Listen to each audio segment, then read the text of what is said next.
네, 오늘은 창세기 19장 23절부터 29절까지 말씀을 공부하도록 하겠습니다. 오늘 본문은 여호와께서 천사들을 통하여 말씀해 주셨던 것 같이 소돔성을 유황과 불로 심판하시는 그런 내용과 롯의 아내가 뒤를 돌아보다가 소금 기둥이 되었다고 하는 그런 내용입니다.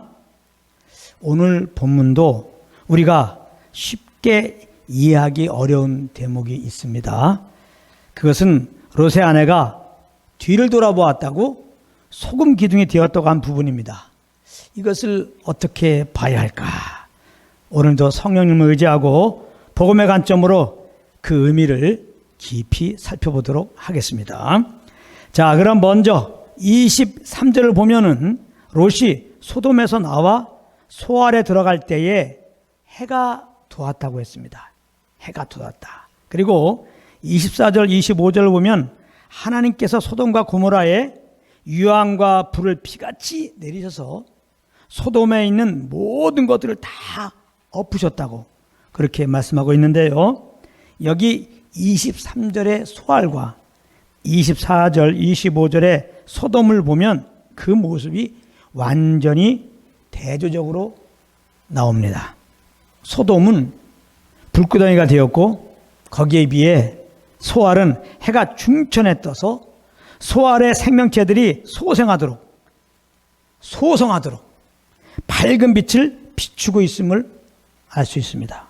그래서 소돔성에 있던 자들은 다 불구덩이 속에 빠지게 되었고 소알로 피신한 롯은 안전한 상태로 있게 된 것입니다. 이것은 무엇을 말해주고 있는 것입니까? 믿지 않는 자들은 하나님이 말씀하신 그대로 소돔성 사람들이 불구덩이 속에 빠져 죽은 것 같이 영원한 불못으로 던져져서 둘째 사망을 당하게 된다는 것입니다. 계시록 20장 15절에 보면은 누구든지 생명책에 기록되지 못한 자는 불못에 던져지더라 이렇게 말씀하고 있습니다. 계시록 21장 8절에도 보면 그러나 두려워하는 자들과 믿지 아니하는 자들과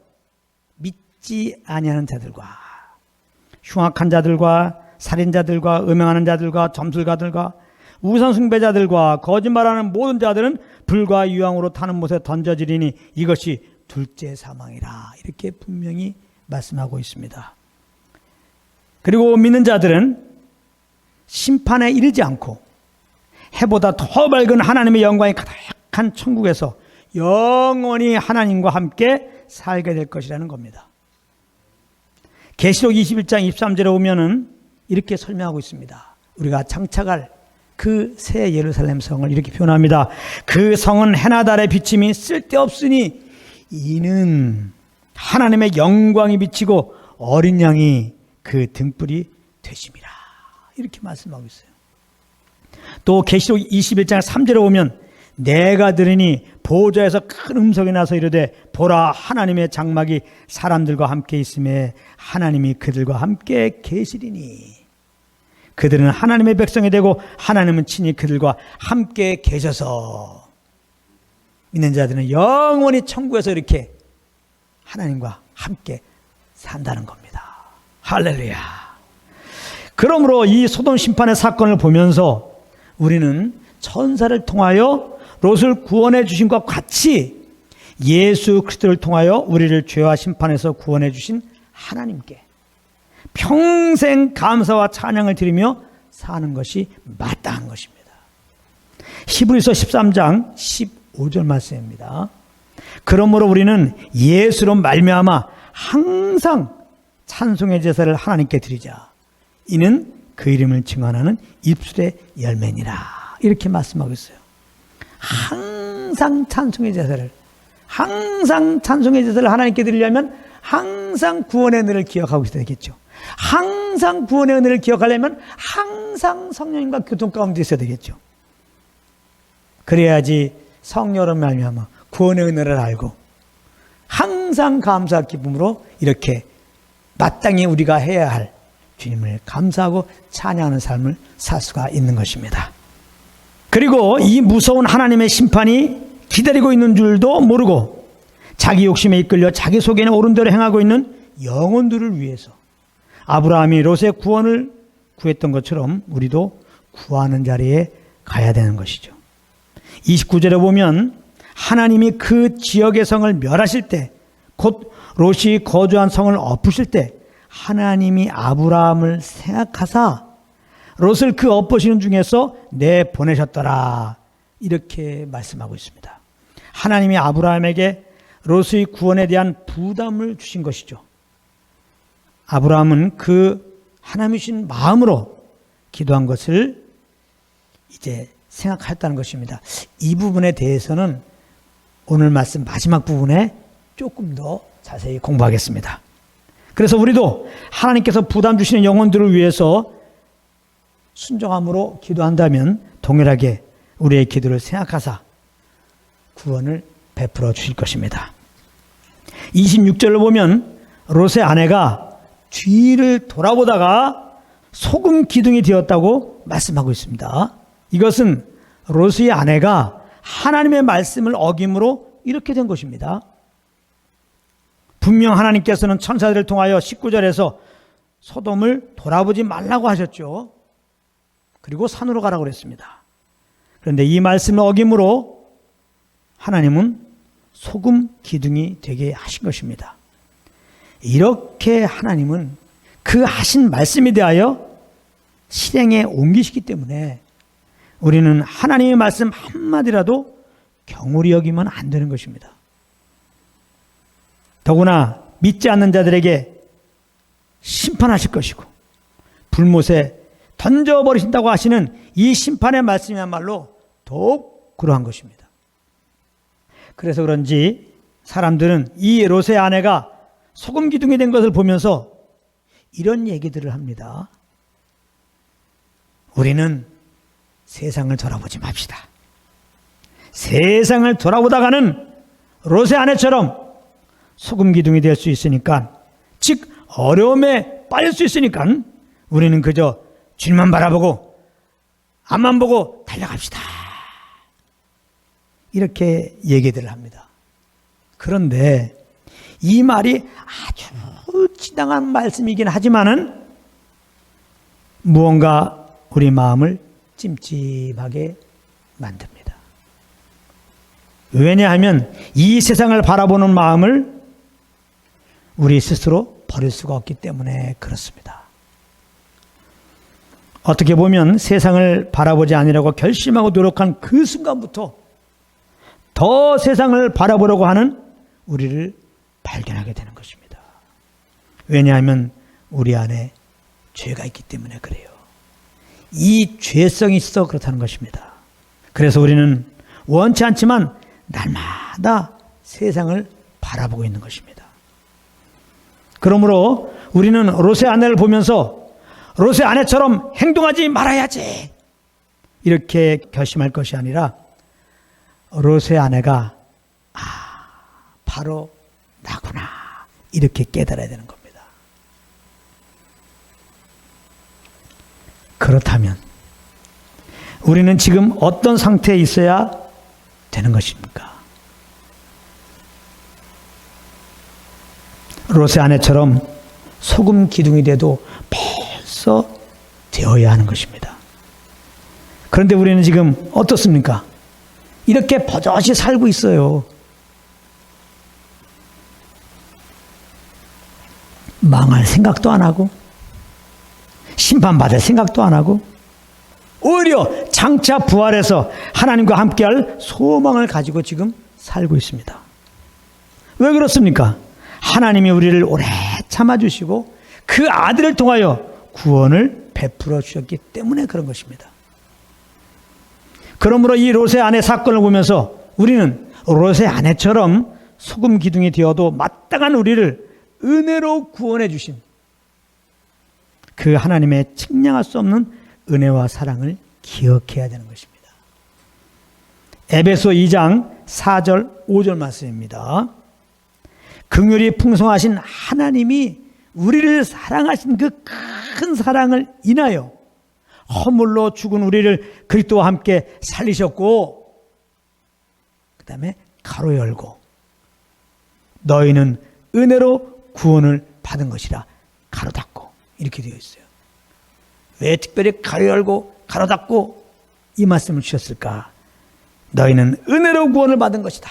은혜로 구원받은 것이다. 은혜로 구원받은 것이다. 이 말씀을 꼭 붙잡으라는 거죠.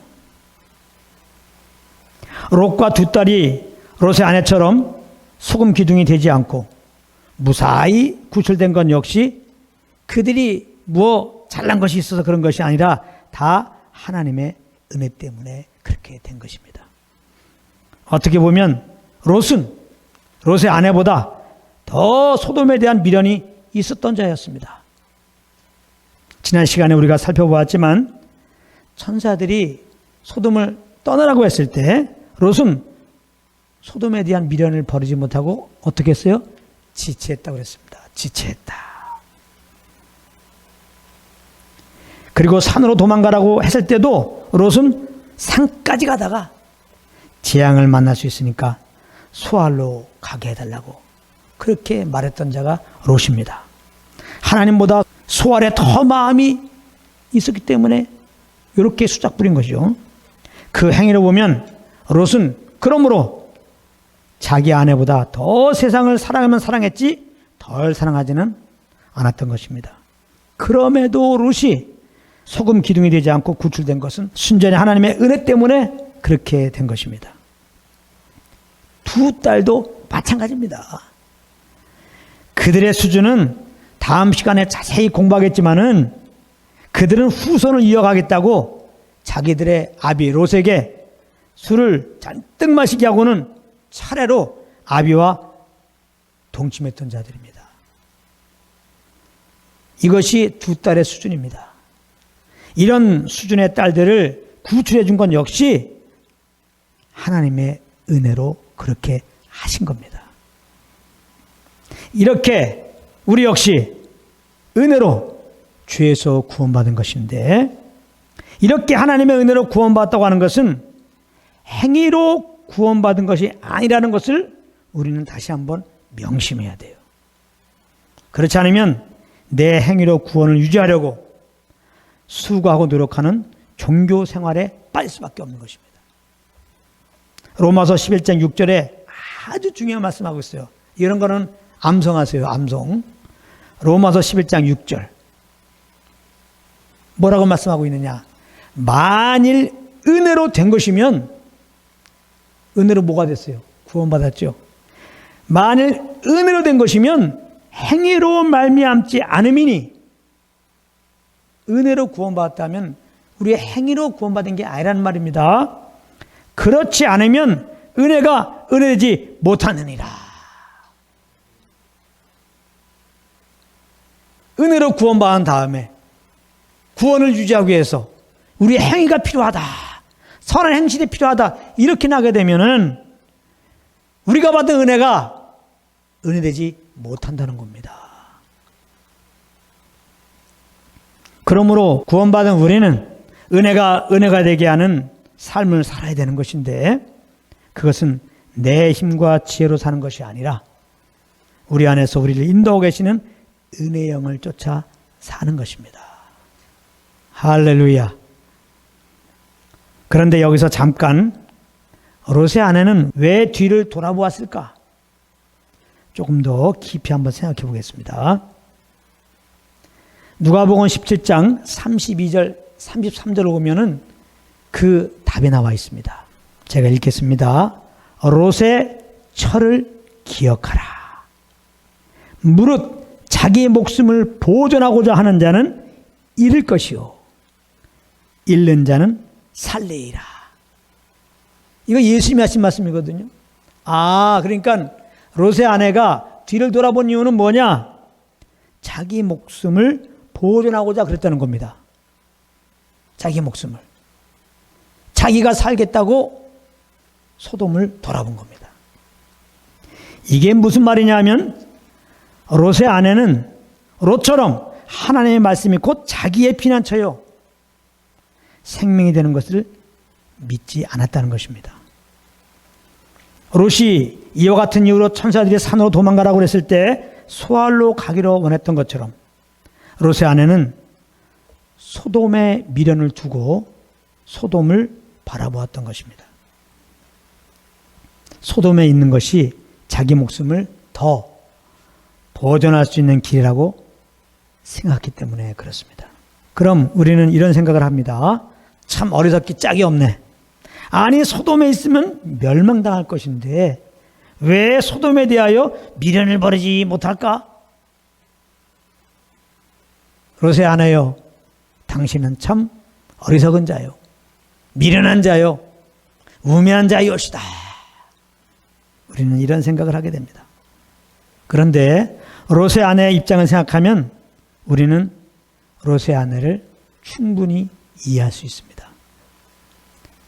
롯의 아내에게 소돔은 어찌 되었든지 생활에 불편함이 없이 잘 지냈던 삶의 보금자리였던 것입니다. 거기에서 열심히 나름대로 일하면서 그 수고의 열매를 많이 수확해 놓은 곳입니다. 그런데 어느 날 이곳에 심판이 있을 것이라면서 반강제적으로 이끄는 천사들의 손에 어쩔 수 없이 롯의 아내는 그 소돔을 나오게 되었던 것이죠. 그러니까 소돔의 심판이 임할 것이라는 확신이 없는 상태에서 롯의 아내는 소돔에서 나오는 그 순간부터 그 마음이 소돔에 있었을 때보다 더 행복했던 것이 아니라 더 불편함을 가지게 된 것이죠. 오히려 더 죽음에 대한 불만이 몰려왔던 것입니다. 그러다 보니 소돔에 있었을 때가 더 행복했는데, 거기가 더 살기 좋았는데, 이거 이러다가 진짜 나 죽는 거 아니야? 소돔을 떠나서? 롯의 아내는 이런 생각을 하면서 뒤를 돌아보게 되었다는 것입니다. 이 롯의 아내와 같은 마음을 출애굽해서 가나안을 향해 가던 길에 먹을 양식이 없다고 모세와 아론에게 원망하던 이스라엘 백성들의 푸념에서 우리는 또한 발견할 수 있습니다. 출애굽기 16장 3절입니다. 이렇게 푸념합니다. 이스라엘 자손이 그들에게 이르되 우리가 애굽 땅에서 고기 가마 곁에 앉아있던 때와 떡을 배불리 먹던 때에 여호와의 손에 죽었더라면 좋았을 것을. 너희가 이 광야로 우리를 인도해내어 이 온 회중이 주려 죽게 하는도다. 하나님의 말씀을 따라가다가 현실적인 어려움에 직면하자 이스라엘 자손들은 과거를 돌아보며 그때가 좋았다고 지금 얘기하는 겁니다. 사실 우리들도 이런 마음에서 자유롭지 못합니다. 현실이 죽게 생겼으면 그 안에 있는 하나님의 뜻이 무엇인지 살펴보고 주님께 더 나아가기보다는 자기 목숨을 보존해 보고자 하는 방편으로 뒤를 돌아보는 것입니다. 자꾸 옛날을 생각한다 이 말이에요. 그러면 이렇게 뒤를 돌아보는 것이 왜 잘못일까요? 이게 정말 중요합니다.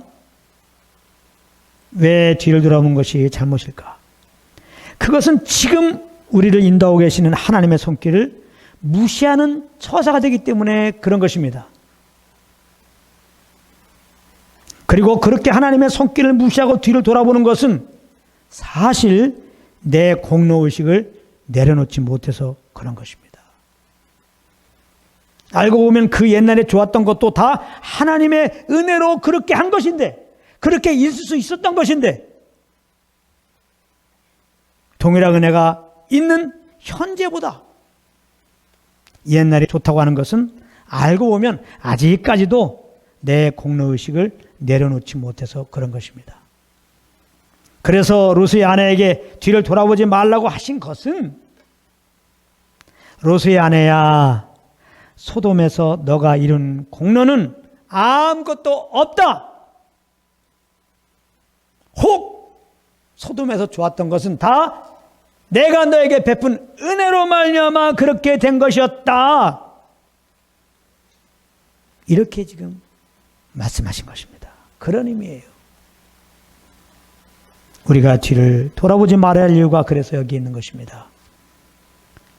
우리가 잘 알아야 되는 것은 우리 모두 다 하나님의 은혜로 지금까지 살아온 것입니다.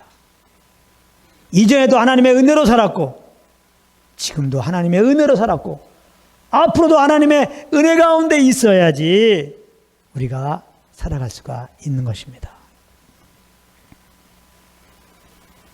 하나님의 은혜가 분명 지금도 우리에게 있습니다.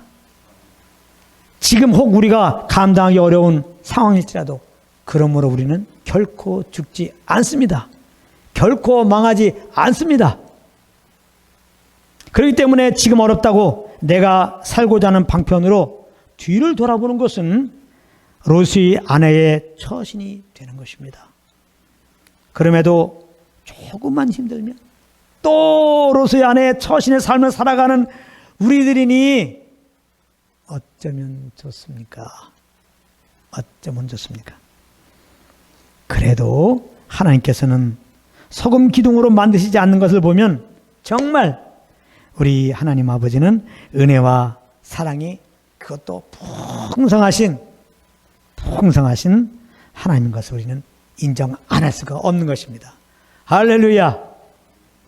하나님은 정말 자비와 긍휼과 그 사랑과 그 은혜가 풍성하신 분이십니다. 평생 우리는 이 주님을 찬양해야 돼요. 우리가 찬양해야 할 제목, 하나님은 긍휼이 많으신 분입니다. 하나님은 사랑이 풍성하신 분입니다. 그 사랑으로 우리를 구원하였습니다. 모든 영광 받으셔서 날마다 시시로 우리는 그렇게 하나님을 찬양해야 되는 것입니다. 그리고 27절, 28절 보니까 아브라함이 소돔이 심판받던 날 아침 일찍이 일어나 여호와 앞에 서 있던 곳에 가서 소돔과 고모라와 그 온 지역에 연기가 치솟는 것을 보았다고 말씀하고 있습니다. 여기 보면 아브라함이 여호와 앞에 서 있던 곳에 갔다고 했는데 이것은 창세기 18장 22절부터 33절에 나오는 것으로 두 천사가 심판하러 소돔으로 떠난 후에 아브라함이 여호와 앞에 서서 소돔의 멸망을 막아보려고 의인들이 있어도 멸망하시겠습니까? 이렇게 여쭙던 그것을 말하는 것인데요. 거기서 아브라함은 하나님 앞에 의인 50이 있으면 45명 있으면 40 있으면 30명 있으면 20명 있으면 10명 있으면 그래도 소돔을 멸하시나이까? 이렇게 물어보죠. 그런데 이상하게 하나님이 물어볼 때마다 그렇지, 의인이 그렇게 있으면 나는 멸하지 않을 거야, 이렇게 대답했기 때문에 9명, 8명 이렇게 내려가야 되는데 10명까지 한 다음에 아브라함은 더 이상 여쭙기를 포기했습니다. 왜 그렇게 했다고 우리가 공부했습니까? 소돔의 의인이 한 명도 없음을 깨닫기 때문에. 하나님이 그런 깨달음을 준 거죠. 소돔의 의인이 한 명도 없음을 깨닫기 때문에 아브라함은 하나님께 여쭙기를 포기했습니다. 그런데 아브라함이 지금 하나님 앞에 섰던 그곳에 지금 일찍 갔다고 하고 있습니다. 이것은 롯을 구해달라고 떼쓰려고 간 것이 아닙니다. 아브라함은 이미 아무리 내가 떼를 써도 아무리 간청을 해도 롯이 하나님의 심판에서 피할 만큼 의로운 자가 아님을 알았기 때문입니다. 그렇다면 아브라함이 왜 그곳에 갔을까요? 하나님의 은혜와 긍휼을 구하기 위해서입니다. 창세기 18장에서 하나님께 여쭈을 때 하나님은 그 본심이 심판에 있지 않았음을 아브라함은 하나님의 은혜로 알았던 것입니다. 소돔이 멸망당하지 않은 조건으로 의인들을 말할 때 하나님은 한 번도 거절하지 않고 그렇다면 멸망시키지 않겠다고 하실 때 소돔을 긍휼히 여기고 계시는, 결코 소돔을 심판하시려고 하는 것이 하나님의 뜻이 아니었음을, 그런 하나님의 마음을 아브라함은 하나님의 은혜로 읽었던 것이죠. 그래서 아브라함은 더 이상 묻지 않았을 때 의인이 왜 이렇게 없을까? 실망감보다는 그럼에도 불구하고 어떤 기대감이 있었던 것입니다. 그래서 하나님의 심판하신 당일 아침 일찍이 하나님 앞에 서 있던 자리에 가서 하나님의 은혜와 긍휼을 구했던 것입니다. 하나님 아버지 롯을 긍휼히 여기시고 심판에서 구출하소서. 하나님의 은혜로 그 심판에서 롯을 구출할 것을 사실은 아브라함을 알았던 것이죠. 그 롯을 향한 하나님 아버지의 마음을 알고 아버지의 뜻에 따라서 아버지의 영광을 위하여 롯은 이렇게 구한 것입니다. 29절에 보면 소돔성을 멸하실 때 하나님은 아브라함을 생각하사 롯을 그 엎으시는 중에 내보내셨다고 말씀하고 있습니다. 여기 아브라함을 생각하셨다는 것은 하나님의 긍휼을 구하고 있는 그 아브라함을 생각했다는 것입니다. 그 하나님의 마음으로 구하고 있는 아브라함을 생각했다는 것입니다. 그래서 아브라함을 생각해서 롯을 심판해서 구해주셨다는 말은 곧 하나님이 롯을 긍휼히 여겨주셔서 은혜를 베풀어 주셔서 구해주셨다는 그런 말인 것입니다. 여기서 꼭 알아야 할 것은 우리가 하나님께 구하는 근거는 그러므로 우리의 의가 아니라 하나님의 긍휼이라는 것입니다. 많은 성도들이 이 사실을 모르고 하나님께 구할 때 우리의 정성과 열심만 가지고 있으면 되는 줄 압니다. 그러니까 1시간 기도할 거 2시간 기도하고 2시간 기도할 거 3시간 기도합니다. 잠잠히 기도할 거 막 목이 터져라 기도합니다. 밥 먹으면서 기도해도 되는 걸 금식하면서 기도하는 겁니다. 잠을 자도 되는데 잠도 안 자고 기도하는 겁니다. 그냥 집에서 기도해도 되는데 예배당에서 기도하면 되는데 굳이 기도원 가서 기도하는 겁니다.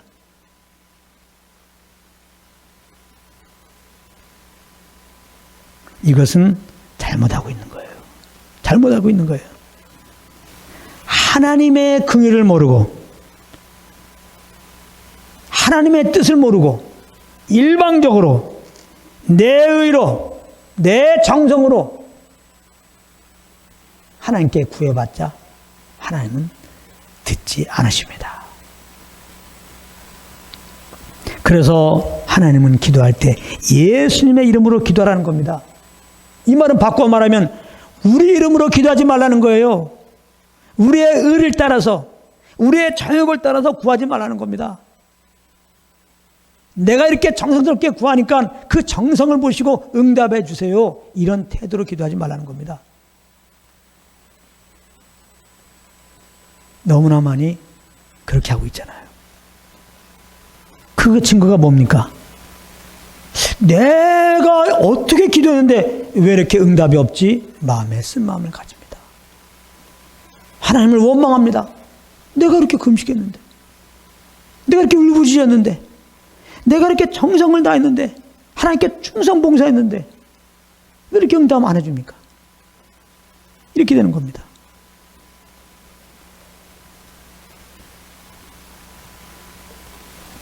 우리에게 응답해 주기 원하는 그 하나님의 뜻을 알고 하나님이 우리에게 응답할 때도 우리를 긍휼하게 해주셔서 응답하심을 알고 내 의가 아니라 예수 이름으로 하나님의 긍휼에 호소하면서 하나님이 그렇게 주기 원하는 그것을 기도했다면 왜 응답이 안 됩니까? 100% 응답되는 겁니다.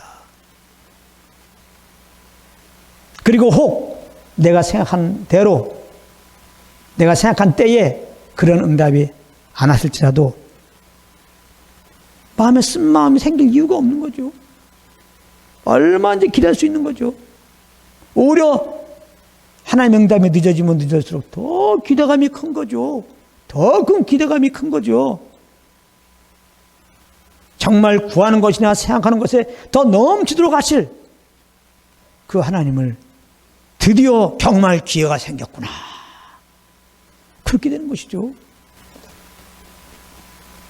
그러니까 우리가 너무나 하나님의 말씀 따라 주님 섬기지 못하는 게 많아요. 이 기도에 대한 부분이 그렇습니다. 성경에서 말하는 그 기도대로 기도하지 않고 있는 겁니다. 그냥 우리 생각에, 우리 경험 따라서 그렇게 이방신 섬기면서 기도하듯이 그런 식으로 기도한다는 겁니다. 내 의로, 내 열심으로 대청성만 드리면 무엇인지도 하나님이 응답해 줄 줄 알아요. 그렇지 않습니다. 하나님은 하나님의 뜻 따라서 역사하시는 분입니다. 아무리 우리가 정성을 다해서 기도해도 하나님의 계획이 없다면, 그것이 하나님의 뜻이 아니라면 하나님은 눈 하나 껌뻑 안 하시는 겁니다. 그걸 아셔야 돼요. 그리고 하나님이 기도를 응답하시는 것이 우리가 기도하는 그 행위 때문에 응답한다고 하면 착각입니다. 예수 이름으로 기도하라고 했잖아요. 예수님의 공로 때문에 하나님이 응답해 주시는 거예요. 다시 말하면 우리를 너무나 사랑하여서 우리를 긍휼히 여겨 주셔서 아무 조건 없이 응답해 주시는 것입니다. 그래서 어떤 경우는 우리가 기도했을 때 하나님이 응답해 주신 것 같지만 내가 기도하는 행위를 보고 응답하지 않았다는 증거가 뭡니까? 삶을 돌아보면 기도하지 않았는데 응답받은 게 더 많아. 뭘 얘기하는 겁니까? 우리의 필요한 것들을 하나님이 하나님의 때에 알아서 우리 쓸 것을 다 지금 채워주고 있다는 것입니다. 할렐루야. 이 믿음 안에서 감사함으로, 기본적으로 감사함으로 아버지께 나아가는 겁니다. 절대로 내가 지금 기도하는 이 행위를 보고 하나님 응답하신다 이 생각하면 착각입니다. 그러니까 쓸데없이 기도에 대한 부담을 갖고 있는 분들이 있어요. 그렇게 할 것 전혀 없습니다. 그래서 기도를 많이 하는 사람들은 잘 눌려. 기도를 안 하는 사람들은 오히려 띵가띵가하고 하나님의 은혜로 나를 함께 하셨네, 은혜를 주셨네 막 이러는데, 기도를 많이 한 사람들은 항상 얼굴이 어두워. 그 왜 그러냐? 내가 더 기도해 드려야 되는데, 더 기도해 드려야 되는데, 더 기도해 드려야 되는데, 내가 지금 기도를 하고 있어야 되는데, 이렇게 해야지 하나님이 역사하기 때문에 그렇지 않은 거예요. 의미를 잘 아시고 들으시기 바랍니다. 그런 분도 있다면 이제부터는 기도를 좀 진짜 안 해보세요. 기도를 하지 마시라고. 그리고 가만히 있어 보세요. 과연 하나님이 내 삶 가운데 우리 주변에 하나님이 역사하지 않는가 한번 잘 보십시오. 내가 기도를 하지 않아도 다 역사하십니다.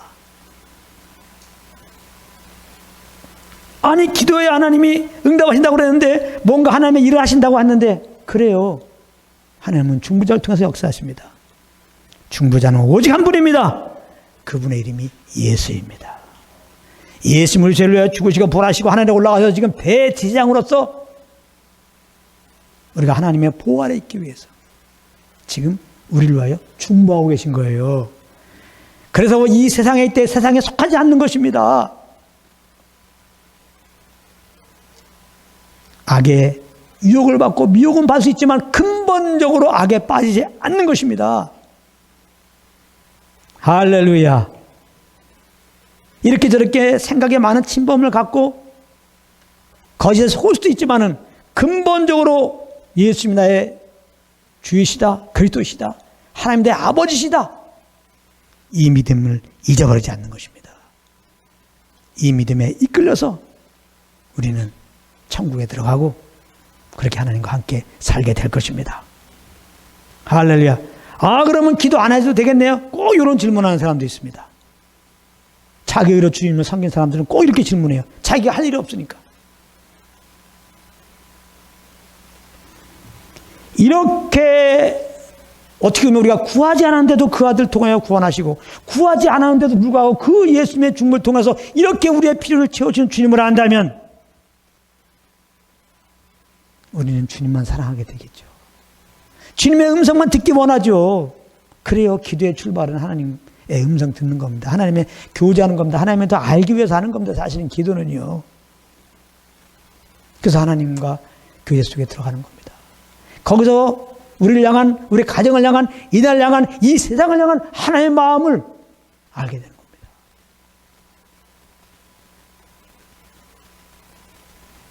그리고 하나님이 반드시 이 세상을 사랑하사 그 가진 계획을, 그 뜻을 반드시 이루실 것을 우리는 확신하는 가운데 부담이 아니라 감사 기쁨으로, 그렇다면 하나님 아버지, 그래요, 우리를 긍휼히 여겨주시고 우리 가정을 긍휼히 여겨주시고 이 나라를 긍휼히 여겨주시고 이 세상을 긍휼히 여겨주시고 구원을 이루어 주시옵소서, 주의 나라 확장하소서, 이렇게 기도하게 되는 겁니다. 할렐루야. 그래서 이렇게 기도하게 되면은 정말 하나님과 더 친밀한 관계가 되는 거죠. 우리가 기도하지 않고 받으면은 그 감사가 약한 거죠. 그러나 참 하나님의 뜻을 알고 하나님의 뜻이 이루어달라고 기도했고 그것이 이루어지면 더 소름이 끼치는 것이요. 틀림없이 하나님이 나와 함께 하시는구나. 정말 주님을 생명으로 알아서 그렇게 친근한, 더 친밀한 가운데 그렇게 주님과 교통 속에서 주님을 섬길 수가 있게 되는 겁니다. 뭐 할 때? 성령 안에서 감사함으로 주의 음성을 그 친밀하게 교제하고 교제 가운데 하나님의 뜻을 알고 기도하면 할수록 말이죠.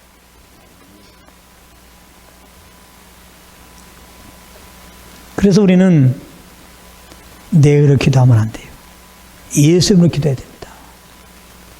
이렇게 성령 쫓아서 기도하는 것이 그게 올바른 기도라는 거 꼭 기억하시기 바랍니다.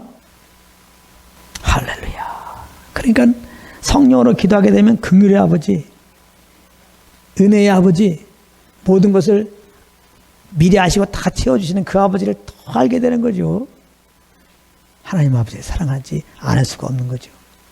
다 성령과 교통 가운데서 또 성령 인도함을 따라 그렇게 기도하는 여러분들 되시기를 바랍니다. 모쪼록 우리 모두 우리를 이전에도 긍휼히 여기신 것처럼 지금도 긍휼히 여기시는 하나님의 그 은혜의 손길을 항상 기억하고 우리 안에 계시는 성령을 쫓아 하나님께 감사하면서 성령을 쫓아 세상 영혼들이 주님께 나오게 해달라고 간구하며 그렇게 사신 여러분들 되시기를 예수 이름으로 축복합니다.